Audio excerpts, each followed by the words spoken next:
Students, 9వ తరగతి నుండి 10వ తరగతిలోకి అడుగుపెడుతున్న మీ అందరికీ మా మనోరంజక్ ఈ పాఠశాల ఛానల్ తరపున హృదయపూర్వక శుభాకాంక్షలు. మీ 10వ తరగతి ప్రయాణం విజయవంతంగా ఉండాలని మనస్ఫూర్తిగా కోరుకుంటున్నాం. ఇప్పుడు ఏపీ స్కూల్ ఎడ్యుకేషన్, సమగ్ర శిక్ష మరియు ఎస్సీఆర్టీ వారు రూపొందించిన బ్రిడ్జ్ కోర్సులో భాగంగా 10th class second language Hindi సబ్జెక్ట్లో ఇచ్చిన రోజువారీ సిలబస్ను మనం సులభంగా స్టెప్ బై స్టెప్గా నేర్చుకుందాం. ప్రతిరోజు చిన్న చిన్న టాపిక్స్తో క్లియర్ ఎక్స్ప్లెనేషన్తో మీకు అర్థమయ్యే విధంగా వీడియోలు అందిస్తాం. కాబట్టి రెగ్యులర్గా మా ఛానల్ను ఫాలో అవుతూ మీ లెర్నింగ్ జర్నీని మరింత ఈజీగా మార్చుకోండి. Let's start learning together. All the best.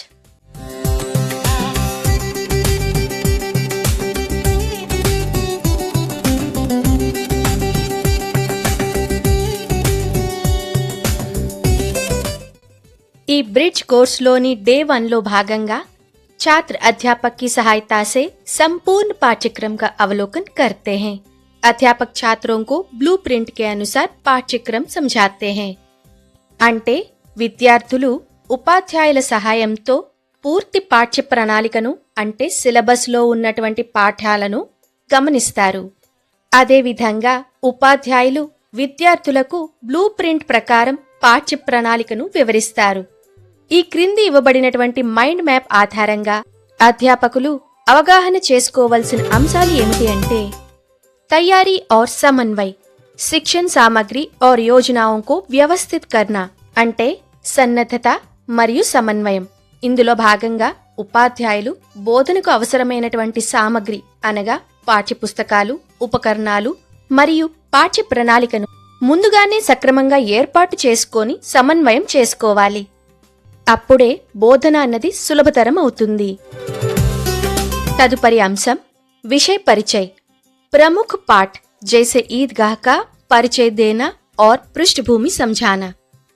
ఈ దశలో ఉపాధ్యాయులు పాఠాన్ని ప్రారంభించే ముందు విద్యార్థులలో ఆసక్తిని కలిగించేలా విషయం పరిచయం చేయడం, పాఠానికి సంబంధించిన ముఖ్యాంశాలను సులభంగా చెప్పి ముందుగా వారికి తెలిసిన విషయాలతో దీనిని అనుసంధానం చేయటం, అలాగే పాఠం ఎందుకు నేర్చుకోవాలి, దాని ఉపయోగం ఏమిటి అనే విషయాలను కూడా వివరించి పాఠానికి సంబంధించినటువంటి నేపథ్యాన్ని స్పష్టంగా తెలియజేయాలి. ఉదాహరణకు ఈద్గాహ్ వంటి పాఠాలను పరిచయం చేసే సమయంలో పాఠం యొక్క నేపథ్యాన్ని స్పష్టంగా విద్యార్థులకు తెలియజేయవలసి ఉంటుంది. ఎప్పుడైతే విద్యార్థులకు పాఠం యొక్క నేపథ్యంపై అవగాహన కలుగుతుందో వారు పాఠాన్ని మరింత సులభంగా అర్థం చేసుకోవడానికి సిద్ధంగా ఉంటారని గ్రహించండి. తదుపరి అంశం సందేహ నివారణ, విద్యార్థిयों के प्रश्नों का समाधान करना అనగా సందేహ నివారణ. ఈ దశలో ఉపాధ్యాయుడు విద్యార్థులు తమ సందేహాలను అడిగే విధంగా ప్రోత్సహించి వారు అడిగే ప్రతి ప్రశ్నను శ్రద్ధగా విని సహనంతో మరియు సులభమైన భాషలో సమాధానాలు చెప్పాలి. అలాగే అవసరమైన ఉదాహరణలు, చిత్రాలు లేదా సాధారణ జీవితానికి సంబంధించిన విషయాలు ఉపయోగించి మరింత స్పష్టత కలిగించాలి. దీనితో విద్యార్థులలో గందరగోళం తగ్గి పాఠంపై అవగాహన మరియు స్పష్టత కలుగుతుంది. తదుపరి అంశం మూల్యాంకన్ తథా ప్రతిక్రియ. నిరంతర మూల్యాంకన్ తథా ఫీడ్బ్యాక్ ప్రదాన్ కర్నా, మార్గదర్శన్ దేనా అనగా మూల్యాంకనం అంటే ఇవాల్యుయేషన్ మరియు ప్రతిస్పందన. ఈ దశలో ఉపాధ్యాయులు విద్యార్థుల అభ్యాసాన్ని క్రమం తప్పకుండా గమనించి వారి ప్రగతిని అంచనా వేయాలి. చిన్న పరీక్షలు, ప్రశ్నలు, కార్యకలాపాల ద్వారా వారు ఎంతవరకు అర్థం చేసుకున్నారో తెలుసుకోవాలి. తరువాత ప్రతి విద్యార్థికి వారి పనిపై స్పష్టమైన ఫీడ్బ్యాక్ ఇవ్వాలి. ఎక్కడ బాగా చేశారో, ఎక్కడ ఇంప్రూవ్మెంట్ అవసరమో తెలియజేయాలి.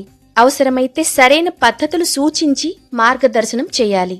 దీంతో విద్యార్థులు తమ తప్పులను సరిదిద్దుకొని మెరుగైన అభ్యాసం వైపు ముందుకు సాగుతారు.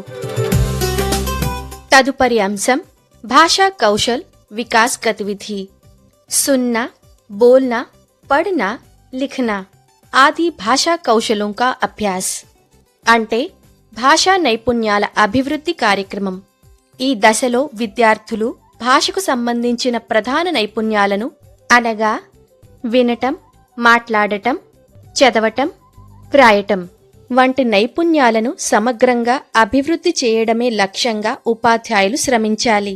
ఈ నైపుణ్యాలను మెరుగుపరచడానికి ఉపాధ్యాయులు విద్యార్థుల చేత చిన్న కథలు చదివించడం, సంభాషణలు చేయించడం, చిన్న రచనలు చేయించడం ద్వారా విద్యార్థుల భాషా సామర్థ్యం నైపుణ్యాలు సమగ్రంగా అభివృద్ధి చెందుతాయి.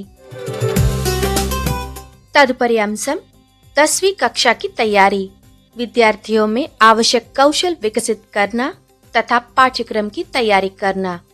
ఈ దశలో ఉపాధ్యాయులు విద్యార్థుల్లో అవసరమైన నైపుణ్యాలను అభివృద్ధి చేసి సిలబస్లో ఉన్న పాఠ్యాంశాలను సక్రమంగా నేర్చుకునే విధంగా ఉపాధ్యాయులు వారిని సన్నద్ధం చేయాలి.